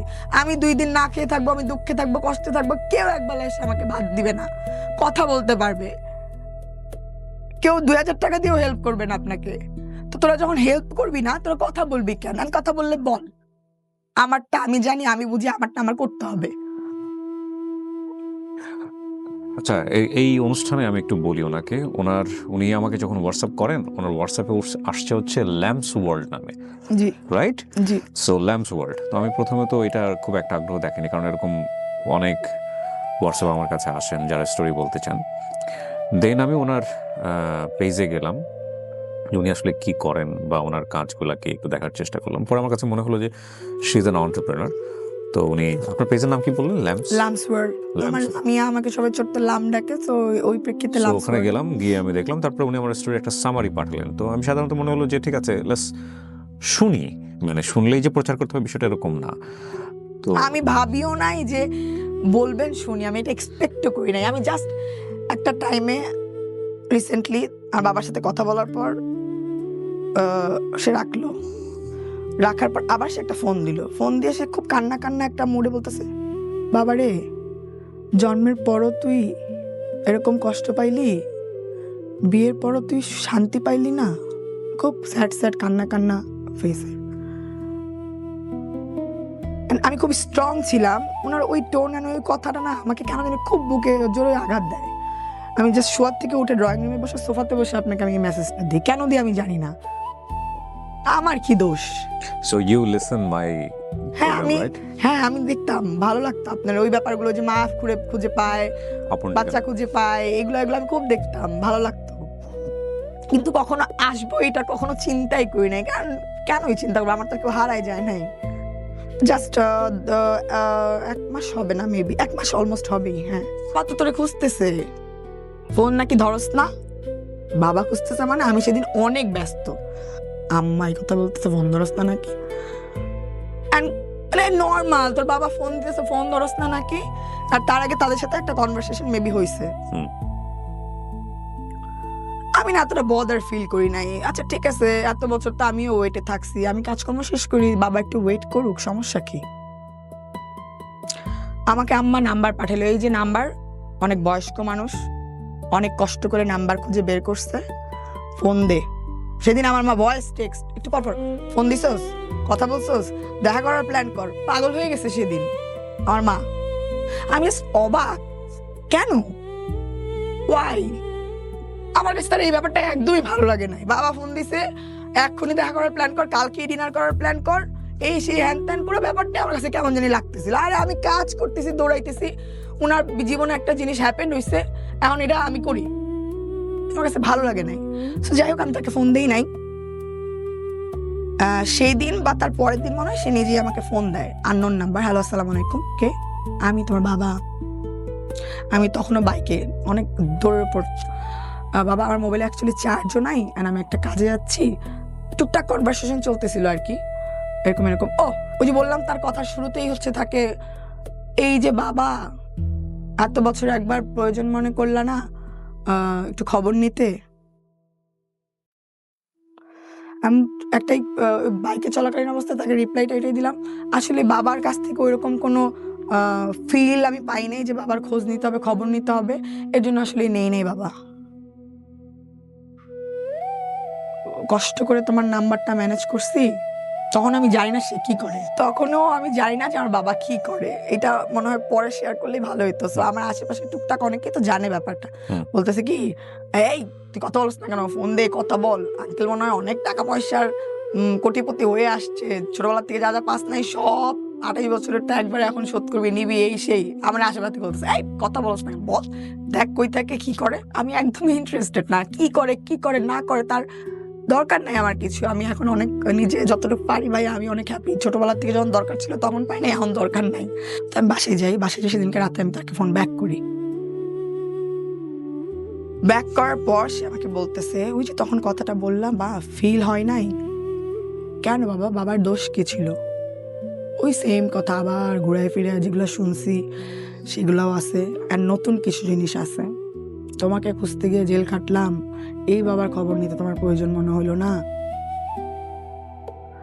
আমি না একদম ওপেনলি শেয়ার করবো আপনার সাথে, আপনার কেটে দিতে ইচ্ছা করলে কেটে দেবেন। মানে একটা মার বিষয় নিয়ে একটা বাবার কাছ থেকে, বাবা নিয়ে এতদিন শুনছি, মা নিয়ে শুনতে গেলে কেমন লাগে ব্যাপারটা আমি আপনাকে বলতে চাই। বলেন প্লিজ। তারপর আচ্ছা, তো রাত্রে আমি তাকে ফোন ব্যাক করলাম এন্ড 4-5টা কোশ্চেন দিলাম।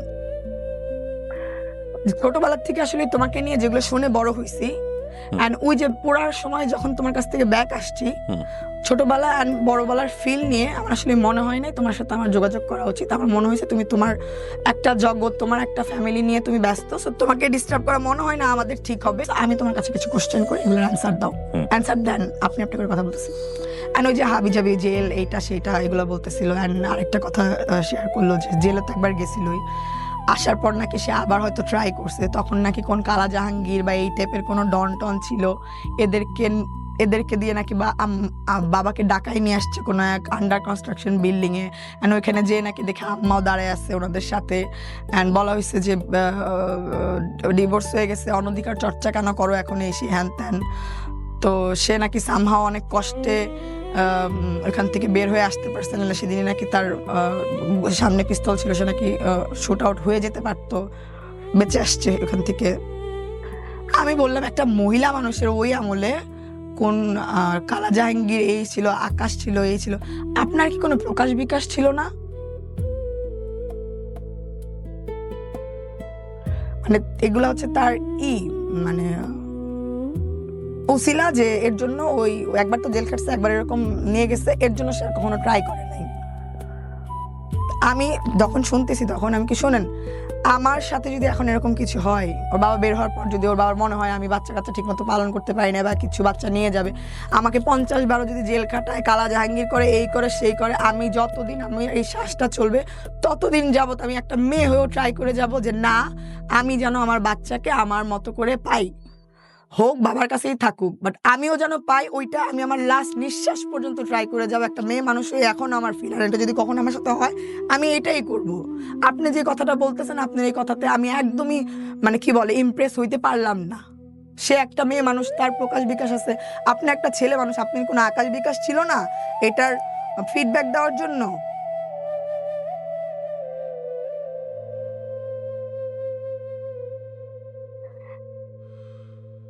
আজকের এই গল্পটা অনেক কিছুই প্রচার হবে না, ডেফিনেটলি হবে না, হওয়ার সম্ভাবনা। প্রথম কথা হচ্ছে এটা, তবে আমি শুনেছি, খুব মনোযোগ দিয়ে শুনেছি, কারণ আমার কাছে মনে হয়েছে যে এইসব বিষয়গুলো আপনাকে না বলে আপনিও হয়তো ক্লিয়ার না, ডেফিনেটলি না। আমি আপনাকে সামনে বসেই বলছি, আমি অনেক কিছু মিউট করব, অনেক কিছু ফেলে দিব যতটুকু। তবে আমার গল্পের মূল জায়গাটা যেটা আমি এতক্ষণ ধরে ওয়েট করছিলাম যে আমি আপনাকে প্রশ্ন করতে পারবো, আপনার কাছ থেকে আমাদের অনেক কিছু শেখার আছে। শেখার জায়গাটা কি, মানে কয়েকটা কোশ্চেনই জিনিসটা হয়ে যাবে। আপনার বয়স 28, আপনি নিজেও এখন আপনার মেয়েকে দিয়ে বোঝেন যে আপনি যে সিচুয়েশনের মধ্যে আছেন, মানে কিভাবে আপনাকে বড় করলে, আপনার বাবা মায়ের জায়গা থেকে যদি বলি আমরা, তারা দুজন সেপারেট হয়ে গেছে, বাট আপনার বেটার বড় হওয়ারটা কিভাবে তারা দিতে পারতো। এই ডিভোর্স বা এই সেপারেশনটা আনএভয়েডেবল, এটা মেনে। প্রথম কথা হচ্ছে যে ডিভোর্স কোনোভাবে প্লিজেন্ট জায়গা থেকে হয় না। এক্সেপশন ক্যানট বি এক্সাম্পল, যে আমরা দুজন খুব সুখে আছি, কোন একটা থার্ড পার্টির কারণে আমাদের ডিভোর্স হয়ে গেল, সেটা অন্য জিনিস। বাট দুইজন মানুষ দুজনের কাছে এক্সট্রিম লেভেলের অপ্রিয় হলে এবং সম্পর্কটা মারাত্মক লেভেলের টক্সিক পর্যায়ে চলে গেলে, যখন আর বিয়ার করা যায় না, তখনই ডিভোর্সের পর্যায়ে যায়, ঠিক আছে? তো এই ডিভোর্সের জায়গাটাকে অনেকেই মিটিগেট করে সন্তানের জন্য বছরের পর বছর একই দেয়ালে থাকে, এবং সেটাও যে খুব বেটার একটা সলিউশন সেটা আমরা সেই জায়গায় যেতে চাই না। কিন্তু আপনার বাবা মা পুরাই অন্যরকম, আপনার বাবা মায়ের জায়গাটা যে আমরা অ্যাকসেপ্ট করে নিলাম যে তারা হ্যাপি কাপল ছিলেন না, তারা ডিভোর্স হয়ে গেছেন, ঠিক আছে, তা উইথ ডিউ রেসপেক্ট। কিন্তু আপনাকে বড় করার জায়গাটায় কিভাবে তারা বড় করলে আপনি আজকের এই জায়গাটায় বসে অনেক বেটার ফিল করতেন, জাস্ট আমাকে এটা বলেন। ছোটবেলার থেকে বাবা ছিল না বিধায় অনেক দূরছাই হয়ে আসলে মনে হয়েছে আমি বড় হচ্ছি। কি করতে পারতো আপনার বাবা বা কি করতে পারতো আপনার মা? বাবা থাকলে আমার সাথে অনেক কিছু যেগুলো হয়েছে এগুলো হয়তো বা হইতো না, সাহস পাইতো না, অনেকে কিছু বলে দিল। বাবা কিভাবে থাকতে পারতো ডিভোর্সের পর? করা একটা ব্যাপার না এগ্রিড, কিন্তু বাবা থাকতে পারতো কিভাবে, আপনি আমাকে এটা বলেন। মানে বাবা ডিভোর্স হয়ে যাওয়ার পর থাকতে পারতো কিভাবে? সে চাইলে থাকতে পারতো, সে এমন না অনেক দূরে থাকে, একই এরিয়ার 1 ঘন্টারও কোনো ডিস্টেন্স না, সে চাইলেই তো এখন যেটা করতেছে। এখানে আপনার মার কোঅপারেশন কি জরুরি ছিল? মানে আপনার বাবা থাকার জায়গাটা, আমার মার কোঅপারেশন কি ছিল না ছিল, আমার মা এতদিন ধরে আমার যা আছে স্টিল না আমার সাথে আছে, তার জন্য তার সকল দোষ ত্রুটি আমার কোনো দোষ ত্রুটি না, কারণ সে আমাকে নিয়ে আসে। তুমি তো চাইলে পারতা, সেটা তো সে চেয়েছে বোধহয়, কারণ সে ওই আমলে একবার চাইছিল, তারপরে এতদিন চাইলে না। তুমি নাকি এই যে আর যে কিবরিয়ার শো নাকি দেখতা, এটাতে নাকি তোমার পছন্দ ভালো লাগতো, তাহলে তুমি ওই ছোটবেলায় 50 বছর আগে একবার চেষ্টা করছো, এটাই তোমার এখন আমার বলার 2টা জিনিস রয়েছে। তো এই শোতেও আসতা, তারপরে ট্রাইটা কই তোমার, এই শোতে আসতা, বলতা আমার এরকম হয়েছে, আমার মেয়েকে আমি চাই, মেয়ের সাথে দেখা করতে দেয় না। প্রথম কথা হচ্ছে যে লামিয়া, আমার শোটা আসলে ট্রায়ের জায়গা না, আমার শোটার একটা গ্রেট লার্নিং মানে আছে। কিন্তু আপনি যদি আপনার এই অনুষ্ঠানটা আমি যদি প্রেসাইজলি আনতে পারি আমাদের সামাজিক যোগাযোগ মাধ্যমে, এখানে একটা জিনিস দেখেন, ব্রোকেন ফ্যামিলি তে বড় হচ্ছে, কিন্তু কথা হচ্ছে আমার কথা হচ্ছে এরকম একটা ফ্যামিলিতে বড় হওয়ার পরেও বাচ্চাকে একটা বেটার লাইফ দেওয়া যায় কিনা, এই জায়গাটায় ধরেন আপনার বাবার ভূমিকা কি থাকতে পারতো, মায়ের ভূমিকা। আর আপনার যে ধরনের কথা শুনে শুনে আপনি বড় হয়েছেন পারস্পরিক জায়গা থেকে, বাবা বলেছে মায়ের এগেনিস্টে, মা বলেছে বাবার এগেনিস্টে, এই জায়গাটা তো আপনি কোনোভাবেই জাজমেন্টে নিতে পারেন না। আপনার কখনো মনে হচ্ছে মা রাইট, কখনো মনে হচ্ছে বাবা রাইট, কখনো মাকে ভালো লাগেনি, কখনো বাবাকে ভালো, কখনোই মনে হইতো না। বাট আমার মার কাছ থেকে যা একটা জিনিস শুনলাম তখন আমি জাস্ট ভেঙে চড়ে গেছি, রাইট। এটা বলবো এই দুইটা জায়গাটা কি দুজনে যদি দুজনের সম্পর্কে না বলতো তাহলে কি বেটার হতো আপনার জন্য? হ্যাঁ, দ্যাটস মাই পয়েন্ট। এই 28 বছর পরে সেসব ফাইজলামি করার দরকার ছিল না। That is my point. আমি ভালো ছিলাম। আমি শুধু একটা জিনিসই বলতে চাচ্ছিলাম আজকের এই গল্পে, সেটা হচ্ছে সন্তান দুজনের মাধ্যমে আল্লাহ পৃথিবীতে পাঠান, দুজনই কোনো না কোনোভাবে একটা সংসার না টিকানোর জন্য দুজনই কোনো না কোনোভাবে এখানে ব্যালেন্স করতে পারেননি।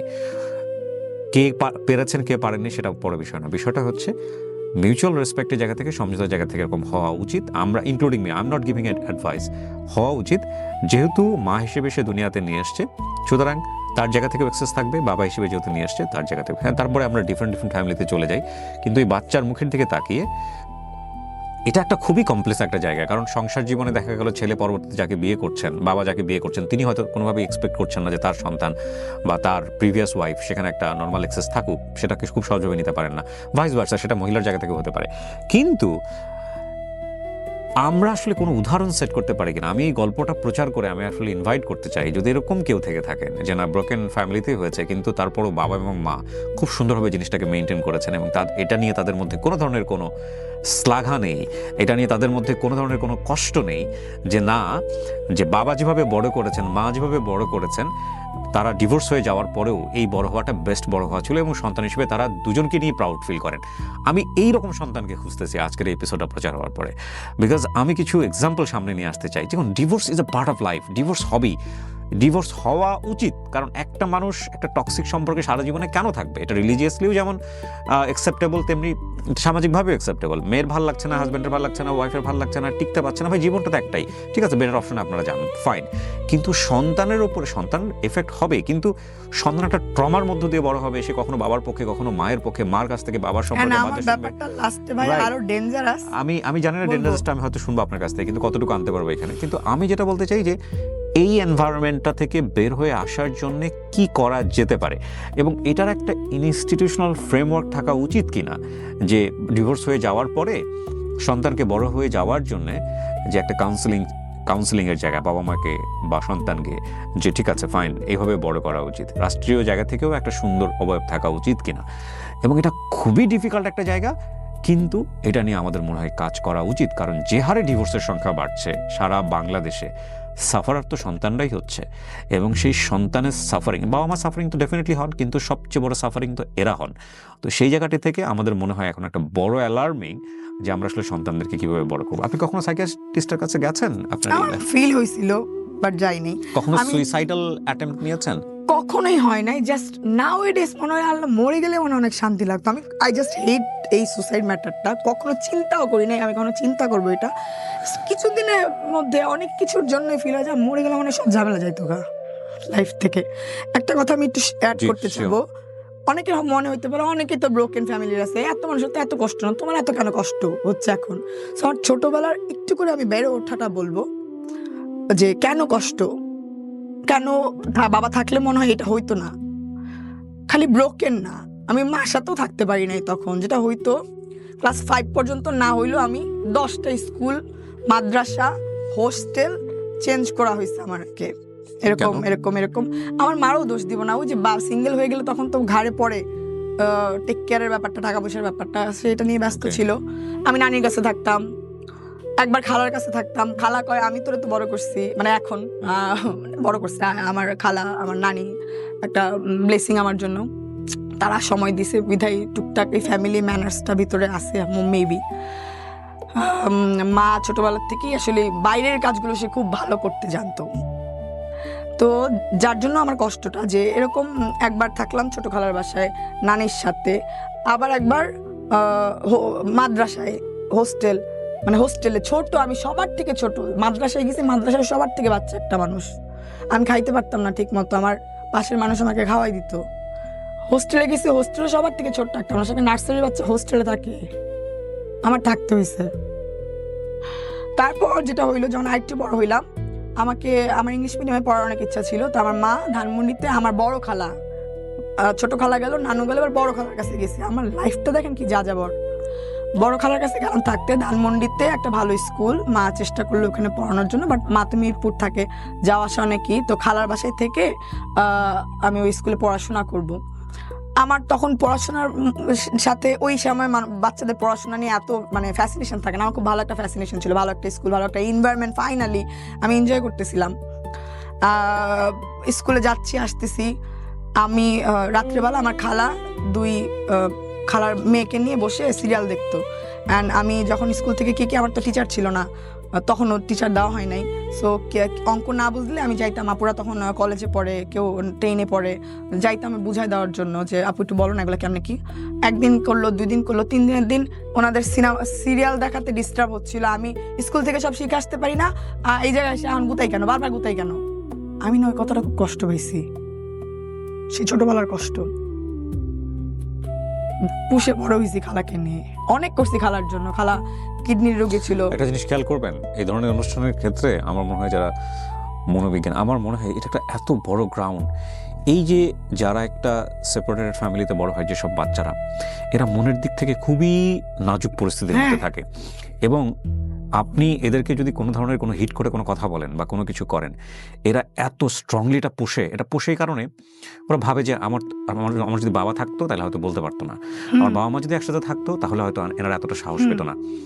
সো আপনি যেটাকে খুব নর্মালি মনে করছেন 8-10টা বাচ্চার সাথে, এই সব বাচ্চাদের ক্ষেত্রে আপনি এইভাবে নর্মালি মুভ করতে পারবেন না। দেখেন, আমরা সমাজের এত বেশি চোখে দেখা বিষয়গুলো নিয়ে এত কনসার্ন থাকি, কিন্তু মনোজাগতিক বিষয়টা এত বড়, ইনক্লুডিং মি। আমি যে কথাগুলো বলছি এটা আমার রাইট নাও সিচুয়েশনাল অবজারভেশন। আমি বলছি না যে আমি এগুলো আপনাকে অ্যাডভাইস দিচ্ছি, নো।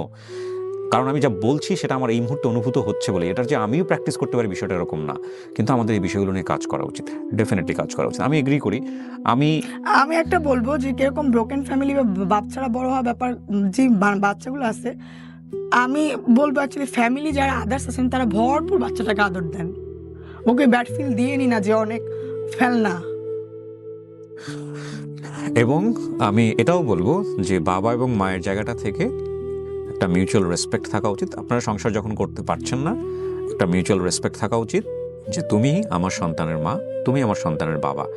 এই জায়গাটায় কোনো রকম অসম্মানের কোনো কিছু না হওয়ার। আমি রিসেন্টলি এই মুহূর্তে আমার রাইট নাও মনে পড়ছে, আপনি চিনবেন বাংলাদেশের খুবই বড় 2জন সেলিব্রিটি, মিমি তাহসান মিথিলা ওনাদের ডিভোর্সের পরে ওনাদের বাচ্চাদের যে টেক কেয়ার করার ব্যাপারটা, এটা খুবই প্রশংসনীয়। শুধু তাই না, আমি খুবই লম্বা সময় ধরে সংসার করেছে।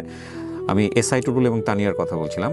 তানিয়াপুর আমি আপু বলে অ্যাড্রেস করছি বিকজ উনি আমার অনেক সিনিয়র, এবং আমি ওনার একবার ইন্টারভিউ করার সুযোগ হয়েছিল হাজব্যান্ড ওয়াইফ পাশাপাশি এবিসি রেডিও। ওনাদের হয়তো মনেও নাই, they were the best couple, believe me, এত ভালো কাপল। যখন এই সম্পর্কটা ভেঙে গেছে, অনেক সময় হয় এটা মন খারাপ হয়েছে, বাট ওনার একটা ইন্টারভিউর লাস্ট একটা লাইন যেটা আমার কাছে এত বেশি ট্রিক করেছে মাথায়, ওনার সন্তানদেরকে নিয়ে উনি বলছিল যে I am the last man, যে ওনার বাচ্চারা কখনোই এসআই টুটুলকে রেসপেক্ট করবে এটা উনি মেনে নেবে না। এইভাবেই উনি বলেছে যে I am the last man, মানে ওনার বাচ্চারা কখনো এসআই টুটুলকে রেসপেক্ট করবে এটা উনি চায় না। So this is the thing, মানে এইটাই হওয়া উচিত। মানে সংসার টিকতেছে না, এটা তো ভাই আমরা দুজন ভালো থাকতে পারলাম না, এই কারণেই সংসার টিকতেছে না, কিন্তু বাচ্চারা তো আমরা দুজন নিয়ে এসেছি। সো ওই জায়গাটা একটা মিউচুয়াল রেসপেক্ট থাকা উচিত, এবং সেই রেসপেক্টের জায়গাটা অবশ্যই ছাড় দিয়ে, যে না সন্তানকে একজন এভাবে বড় করতে চাচ্ছে, আরেকজন এভাবে বড় করতে চাচ্ছে, ফাইন, কিছু জায়গায় ছাড় দিয়ে করো, বাট সন্তানকে জাজের ভূমিকায় তুলে দিয়েন না যে তোর বাবা আমার সাথে এটা করছে, তোর বাবা এটা ছিল, তোর মা আমার সাথে এটা করছে এই কারণে তোর মা এটা ছিল। অনেক সময় হয় না এসআই টুটুলকে রেসপেক্ট করবে এটা উনি মেনে নেবে না। এইভাবেই উনি বলেছে যে I am the last man, মানে ওনার বাচ্চারা কখনো এসআই টুটুলকে রেসপেক্ট করবে এটা উনি চায় না। So this is the thing, মানে এইটাই হওয়া উচিত। মানে সংসার টিকতেছে না, এটা তো ভাই আমরা দুজন ভালো থাকতে পারলাম না, এই কারণেই সংসার টিকতেছে না, কিন্তু বাচ্চারা তো আমরা দুজন নিয়ে এসেছি। সো ওই জায়গাটা একটা মিউচুয়াল রেসপেক্ট থাকা উচিত, এবং সে রেসপেক্টের জায়গাটা অবশ্যই ছাড় দিয়ে, যে না সন্তানকে একজন এভাবে বড় করতে চাচ্ছে, আরেকজন এভাবে বড় করতে চাচ্ছে, ফাইন, কিছু জায়গায় ছাড় দিয়ে করো, বাট সন্তানকে জাজের ভূমিকায় তুলে দিয়েন না যে তোর বাবা আমার সাথে এটা করছে, তোর বাবা এটা ছিল, তোর মা আমার সাথে এটা করছে এই কারণে তোর মা এটা ছিল। অনেক সময় হয় না, পারি না আমরা, কিন্তু এইটা আলটিমেটলি দিন শেষে মায়েরও ক্ষতি না, বাপেরও ক্ষতি না, সন্তানের ক্ষতি। ফাইনালি ওই স্কুলটা আমি পড়তে পারলাম না, মিডিলে না, খুব অল্প কিছুদিনের মধ্যে স্কুল থেকে আবার চলে আসতে হইলো, বাংলা স্কুলে ভর্তি হইলাম, আর ওইখান থেকে আর কি একটা জায়গায় পড়ার একটা হ্যাবিট। প্রথম কথা হচ্ছে যে আপনি একজন বর্ন ওয়ারিয়র, হ্যাঁ, আপনি একজন জন্মগতভাবে একজন যোদ্ধা। কিছু যুদ্ধ চোখে দেখা যায়, কিছু যুদ্ধ চোখে দেখা যায় না, এবং আপনার এই চোখে না দেখা যুদ্ধটা অনেক শক্তিশালী একটা যুদ্ধ। এত কিছুর পরে আপনি সোসাইটিকে ফেস করছেন, আপনি নিজের সংসারের জায়গাটা ফেস করেছেন, আপনার বড় হয়ে ওটা ফেস করেছেন, এবং খুবই স্ট্রংলি নেগেটিভলি ফেস যেটাকে বলে করে আপনি এখনো সার্ভাইভ করছেন। ওই যে আপনি বললেন ওরা খুব ভিতরে মানে কি বলে নাজুক থাকে, উইক থাকে, অ্যাকচুয়ালি আমি নিজেকে নিজে ওরকমই মনে করতাম 3 বছর আগ পর্যন্ত। বাট রাইট নাও আমি মনে করি আপনার বেঁচে থাকার সবচেয়ে বড় অবলম্বন হচ্ছে আপনার মেয়ে, রাইট? সত্যি কথা। সো আপনি ওর ওয়ার্ল্ডটাকে বেস্ট করেন, মানে আপনার উপর দিয়ে যেটা গেছে সেই অভিজ্ঞতার জায়গাটা থেকে আপনি ওর পৃথিবীটাকে সুন্দর করার চেষ্টা করেন। আমার একটা প্ল্যান আছে ওর জন্য, আল্লাহ যদি আমাকে সামর্থ্য দেয়, আমি আমার মেয়ের জন্য আমাদের কি হয়, বাপের বাসা নাহলে মার বাসা, জামাইয়ের বাসা, আমি আমার মেয়ের জন্যই আল্লাহ যদি আমাকে সামর্থ্য দেয়, মেয়ের নামে লিখে ওকে একটা সুন্দর বাসা, ওটার জন্য যাবতীয় তার চলার জন্য যা যা লাগে সব ক্রিয়েট করে রেখে দিয়ে, মা এটা তোর বাবার কি হইলো, তোর মার কি হইলো, তোর হাজবেন্ডের কি হইলো, কোনো কিছুর তো একটা করিস না, তোর পায়ের নিচে যেন একটা মাটি থাকে, তোর এইটা তোর জায়গা। আমার কাছে এখন এটা ফিল হয় যে আমি এটা ওর জন্য বানায় রেখে যেতে চাই, যদি আল্লাহ আমাকে সামর্থ্য দেয়। ইনশাআল্লাহ দোয়া থাকলো আপনার এই পরিকল্পনার জন্য। প্রিয় দর্শক এবং শ্রোতা, শেষে এসে আমি আবারও রেসপেক্টের চোখে বলছি যে উনি ওনার ব্যক্তি জীবনের গল্পটা এনেছেন, ওনার ব্যক্তিগত জীবনকে আমরা জাজমেন্টে নিব না। আমরা শুধু এই গল্পটা থেকে একটা মেসেজই দেবার চেষ্টা করেছি যে এই ধরনের পরিবারে সন্তানদের বড় করার ক্ষেত্রে আমাদের কি ধরনের ভূমিকা নেওয়া উচিত। আমি আবারও বলছি, অনুষ্ঠানের শেষে এসে যাদের কথাগুলো এখানে এসে তাদের পরিচয়গুলো আমরা গোপন করেছি, নট অনলি দ্যাট, আমরা অনেকগুলো বিষয় ফেলে দিয়েছি। তাদের প্রতি আমাদের কোনো অভিযোগ নেই, অনুযোগও নেই, এবং তাদের কোনো ধরনের আত্মসম্মানে আঘাত না লাগুক সেই বিষয়টাতেও আমরা বেশি করে জোর দিতে চাই। এবং আমার মনে হয় লাগা উচিত না, এটা আপনার ব্যক্তিগত ফিলিংস। আমার কাছে আমি জানি না কোনো বাচ্চার কাছে এটা ফিল হবে কিনা, আমার কাছে তারা দুজনই দোষী, সত্যি কথা না, কিন্তু আমি চাই না যে আমাদের অনুষ্ঠানের জায়গাটা থেকে এই বিষয়টাকে এমফাসিস দিতে। তারা দিন শেষে আপনার বাবা দেখবেন যে হয়তো আমি আসছি সাহস করতে পারছি এটা বলার জন্য, না আমি এটা বলছি এটা সাহস করতে পারছি, দেখবেন এর থেকে আরো অনেক ক্রিটিক্যাল, অনেক ডেঞ্জারাস বিষয় মানুষ সাহস পাবে, বলার জায়গা পাবে, নিঃশ্বাস ফেলাইতে পারবে। এই বিষয়গুলো না একটা ক্ষতের মতো, এগুলো আসলে কাউকে অ্যাড্রেস করছি না আমরা। যারা ওনার সাথে খারাপ ব্যবহার করেছেন বা যেভাবে হয়েছে তাদেরও নিশ্চয়ই অনেক যুক্তি আছে, কিন্তু আমার কথা হচ্ছে যে যেই বাচ্চাটা বড় হচ্ছে তাকে কোনোভাবেই এই সাফারিংসের মধ্য থেকে দূরে রাখা যায় কিনা, এইটাই হচ্ছে আমার মূল লক্ষ্য, এবং এটার জন্য আমাদের ইনস্টিটিউশনাল ফ্রেমওয়ার্ক থাকা উচিত। এবং এটার জন্য আমাদের পরিবার থেকেই কাজ করতে হবে, এবং এটা একটা বড় মনোজাগতিক যুদ্ধ, এবং এই যুদ্ধে আমাদেরকে উইন করতেই হবে। আমি অনুষ্ঠানের মাধ্যমে স্পেশালি আহ্বান করতে চাই যে এরকম ব্রোকেন ফ্যামিলিতে বড় হয়েছেন, কিন্তু বাবা এবং মা বোথ সাইডকে রেসপেক্ট করে বড় হয়েছেন এবং সেই সুযোগটা দিয়েছেন, এরকম ছেলে মেয়ে যদি থাকেন, প্লিজ আপনারা আমাদেরকে মেইল করেন। আমার মনে হয় এগুলোকে আমাদের এখন বেশি বেশি ফোকাস করা উচিত এবং এই বিষয়ে স্টোরিগুলো নিয়ে আমাদের সামনে আসা উচিত। লামি, আমি অনেক ধন্যবাদ জানাই। আপনার তো কোনো উপকার হবে না ডেফিনেটলি এই স্টোরি দিয়ে, বাট আপনি যতক্ষণ গল্প করেছেন আমার মনে হয় আপনি কিছুটা হলো হালকা হয়েছে। হ্যাঁ, আমি হালকা হয়েছি। অ্যান্ড এরকম আমার অ্যাকচুয়ালি বিষয়টা হচ্ছে যেটা, আপনারা সেপারেশন হয়ে যান, কোনো সমস্যা নাই, বাট একটা ছোট্ট বাচ্চাকে আপনারও রাইট নাই, মানে মারও রাইট নাই, বাবারও রাইট নাই। আপনাদের নিজেদের মন গড়া কাহিনী বলে বলে একজন ছোটবেলার থেকে বড় করবেন, একজন বড় হওয়ার পর আরেক কিছু শোনাবেন। আপনাদের এই রাইট নাই। এক্স্যাক্টলি, উচিত না। ইটস আ রিভেঞ্জ গেম, এবং don't play with this game, don't play. Actually fact হচ্ছে যে যেই এটা প্লে করবে সেই সাফারার হবে টুমরো। আপনি তার বাপের পরিচয় ভুলিয়ে দিলে কিংবা মায়ের পরিচয় ভুলিয়ে দিলে, আপনি যদি মনে করেন আপনি উইন করবেন, আপনি নিশ্চিত থাকেন আপনার এই সন্তান সাফার করবে এবং আপনিও সাফার করবেন, এবং এটা আপনি করবেনই, এ ব্যাপারে কোনো সন্দেহ নেই। হ্যাঁ, এভাবে ভবিষ্যৎ নিয়ে কথা বলা অন্যায়, আল্লাহ সেই পরিবেশ না দিক। তবে ইন্টেনশনালি যদি বাপের পরিচয়, মায়ের পরিচয়ের জায়গাটা, বাপের সম্পর্কে মন বিষিয়ে তোলা, মায়ের সম্পর্কে মন বিষিয়ে তোলা সন্তানের ছোটোবেলা থেকেই, এটা যদি আমরা করি, আপনি যদি মনে করেন যে আপনি তারা বাপের দিক থেকে আপনি উইন করবেন, মায়ের দিক থেকে আপনি উইন করবেন, আপনার চেয়ে বড় বোকা আর পৃথিবীতে কেউ নাই। কারণ এই সন্তান মনোজাগতিকভাবে খোড়া হয়ে বড় হচ্ছে, এবং তার জগৎটা আপনি হয়তো বা দেখতে পাচ্ছেন না যে কত বড় ক্ষতি আপনি করছেন। প্রিয় দর্শক এবং শ্রোতা, শেষ করছি আজকের এই এপিসোড। আমি আবারও বলছি, লামিয়া এবং লামিয়ার পরিবারকে আঙুল দেখানো নয়, লামিয়ার কোনো জায়গাকেই আমরা প্রশ্ন করব না, জাজমেন্টে নিব না। আমরা শুধু একটা জায়গায় কি অ্যাড্রেস করার চেষ্টা করেছি যে ব্রোকেন ফ্যামিলির একটা সন্তানের কীভাবে বড় হওয়া উচিত। আমি বলতে চাবো, যখন জানবেন যে ব্রোকেন ফ্যামিলি বা বাবা নাই, বাবা ছাড়া মানে বাবা কই এই বিষয়গুলো নিয়ে খোঁচাখুচি করবেন না প্লিজ।